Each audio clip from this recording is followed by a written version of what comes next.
Hey everybody, it's Dr. Kelly in your next Learn It moment. Holy smokes, drop your socks and pack your box because this episode is going to leave you gobsmacked. Today we're talking about the benefits of boredom. Stay tuned. Hey everybody, it's Dr. Kelly.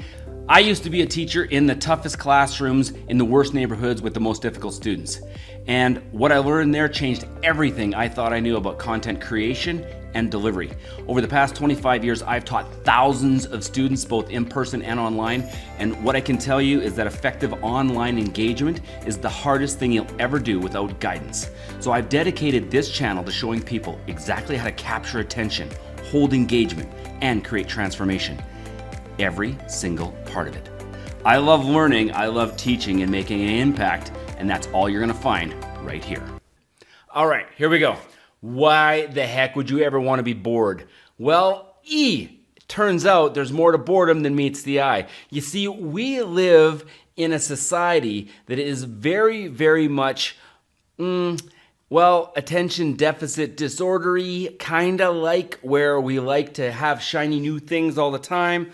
As I've said in an earlier 1,000 modules ago, hey, you know what? It turns out that people have like the attention span of a goldfish now. We're flying through Instagram 6, 7, 8, 9 seconds. Who cares? It's not very long. So where does this boredom thing come into life? Well, it turns out this will change your life. So sit down and listen for a second. I have been really focused, really diving into what mastery, what figuring out how to change and transform life. And I followed some people, I read some stuff, I've been reading some various authors, really kind of sucking all of this information in. And I love this, and I hope you adopt it. That you owe it to yourself, you owe it to the world, you owe it to your family, your friends, but primarily yourself, your individual self, to pick one thing in this lifetime and master it. Holy crap. That's the most powerful thing I think I've ever said and definitely ever heard.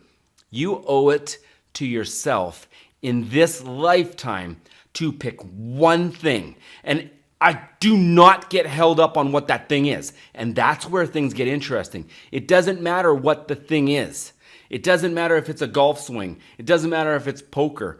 It doesn't matter if it's marketing or commerce or your relationships or communication. It does not matter what you pick. And everybody's like, oh, if I'm going to master one thing, it needs to be the thing. No, you're getting hung up on the details. It doesn't matter. Be passionate about what you pick for sure, and then just go forth with all of your life's focus and focus on mastering that one thing.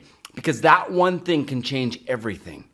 And it's not the thing you pick. Like, let's say it's chess. Well, you know what? Chess as a move-to-move basis, as moving upon one or two spaces forward, moving the bishop diagonally, that isn't going to change your life. But the process in learning how to force yourself amongst and throughout the tedium, I love that word, tedium. That's like yuck. That's like you're in it into your nose deep into tedium. The boredom of learning how to master something. That is where change happens. That is where you take that skill set. You take that skill when you got up in the morning and you didn't want to do it, and all of a sudden you did do it anyways because you said you were going to do it, which is the key about kind of self-mastery, is doing what you say you're going to do long after the mood you set it in has left you, is that embracing the tedium is where massive growth happens. Because being able to do that, to move through those phases of growth, is how you can transform your life. And I like to break it down. I like to think of this like the trades. The trades have it right. So when you start at something, you start as like the apprentice. And as the apprentice, you get brooms, you get cleaning tools, you get nothing fun. All you get is the tedium of learning, the tedium of doing the same tasks over and over and over. And in the real world of mastery, well, in an apprentice thing, maybe it only takes you a few, maybe it takes you a few months, maybe it takes you a few years. But back when they used to make the samurai swords, the apprentice was like 20 years in the making for him to work alongside of a master sword maker before he was allowed to do the things that made him a master.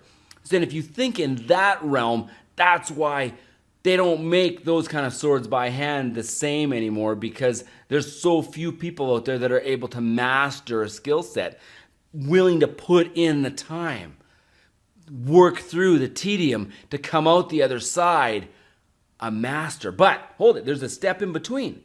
So you start as this apprentice. You embrace the tedium. You embrace the doing the repetition. You embrace working hard.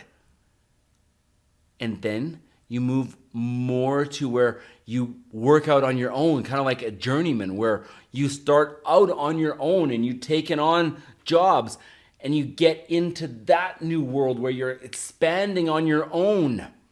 And you can actually start to see your own results from like a 30,000 third person view, where you can look down and say, I need to change this or I need to change that in order to get where I want to go.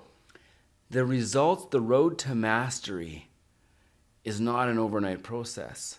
And our society wants everything yesterday. Take a pill for this, have a headache, take a pill, make it go away. Nobody ever thinks, well, why do you have a headache? Maybe you have a headache because you're dehydrated, you need to drink more water, you didn't exercise, you didn't sleep, you're overstressed, you're underfed, you're overfed, you're undernourished, and the list goes on. Maybe you've had a post-whiplash and you never got it rehabbed. I don't know, but I do know that there is beauty in the process. And that's where I want you to embrace it. Embrace the daily reps. Embrace the boredom, because that's where true growth happens. It doesn't happen when you actually move to the next level in whatever video game is out there, World of Warlocks or whatever it is. There's no growth in moving to the next phase until you've fully mastered the old phase. And embracing that is one of the things that if you look around, you just breathe, take a look around, you're going to notice our society less and less is able to embrace the tedium, but rather they want it now, they want it yesterday, they want it easy, and they want it quick. And you can see how the differences in those two characters are. One forged in fire, the other forged in reward. We can get into that one deeper later on, but guys, go out, put in the reps, do your 10,000 hours, do the work to get the rewards. I'll see you on the other side.